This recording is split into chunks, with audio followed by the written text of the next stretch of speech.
Halo, perkenalkan nama saya Nova Dita Selaban dari program studi S1 Akuntansi dengan NIM C1C025162.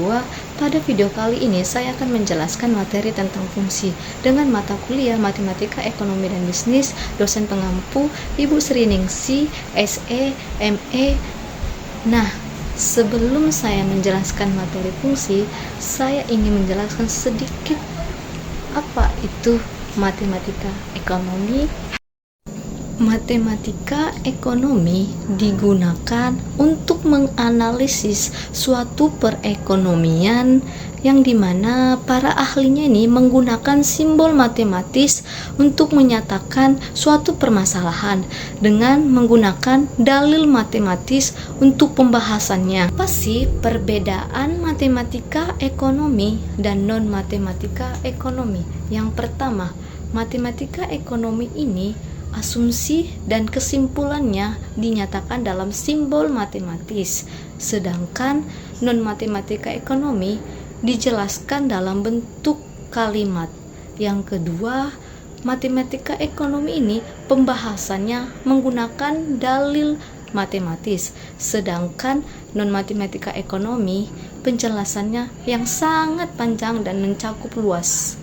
Jenis persamaan terbagi menjadi 3. Yang pertama itu adalah definisi. Ciri-cirinya selalu benar karena definisi biasa dipakai tanda identitas. Contoh sehari-harinya, pendapatan sama dengan gaji plus tunjangan. Yang kedua itu perilaku. Ciri-cirinya menunjukkan perilaku manusia atau perusahaan yang tidak selalu mutlak, bisa berubah tergantung situasi. Contoh sehari-harinya, kalau gaji naik, belanjaan makanan di luar juga pun naik. Yang ketiga itu adalah bersyarat. Ciri-cirinya berlaku hanya jika ada syarat tertentu, misal kondisi optimum atau keseimbangan. Contoh sehari-harinya, beli motor hanya jika cicilannya lebih kecil dari 1 juta per bulan. Pengertian fungsi.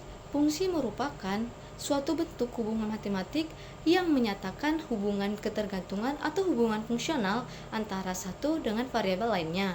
Fungsi juga dapat diartikan suatu hubungan di mana setiap elemen dari wilayah domain saling berhubungan dengan hanya satu elemen dari jangkauan range.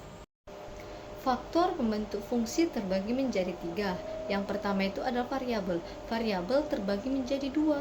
Yang pertama itu ada variabel bebas. Variabel bebas ini adalah variabel yang tidak dipengaruhi atau disebut independen. Contohnya itu adalah nilai X. Yang kedua itu ada variabel terikat.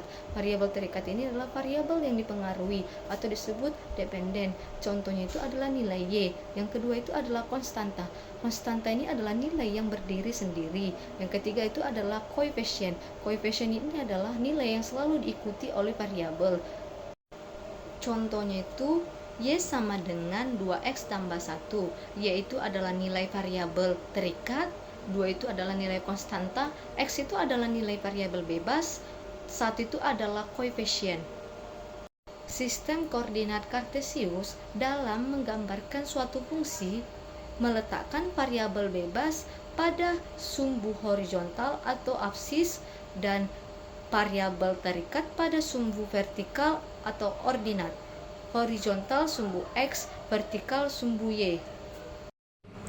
Y sama dengan 3 ditambah 2X. Ketika X sama dengan 0, Y-nya 3 ditambah 2X sama dengan 3 ditambah 2 dikali 0 sama dengan 3 tambah 0, hasilnya adalah 3. Ketika X-nya sama dengan 1, Y-nya 3 ditambah 2X sama dengan 3 ditambah 2 dikali 1 sama dengan 3 tambah 2, hasilnya adalah 5. Ketika X sama dengan 2, Y-nya 3 ditambah 2X sama dengan 3 ditambah 2 dikali 2 sama dengan 3 ditambah 4, hasilnya adalah 7. Ketika X-nya 3, Y-nya 3 ditambah 2X sama dengan 3 ditambah 2 dikali 3 sama dengan 3 tambah 6, hasilnya adalah 9.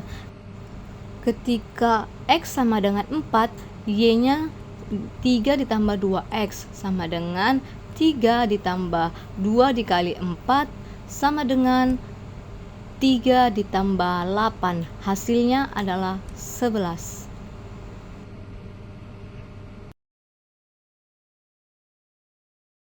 Jenis-jenis fungsi terbagi menjadi 8. Yang pertama itu adalah fungsi polinom. Fungsi polinom ini adalah fungsi yang mengandung banyak suku atau polinom dalam variabel bebasnya.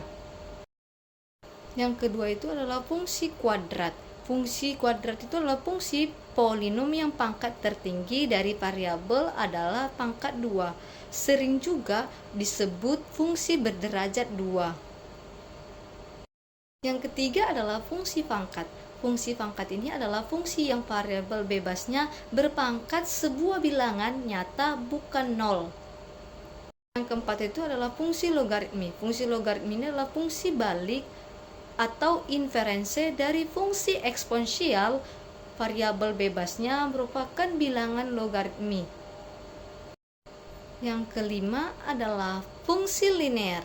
Fungsi linear ini adalah fungsi polinom khusus yang pangkat tertinggi dari variabelnya adalah pangkat 1 atau fungsi berderajat 1.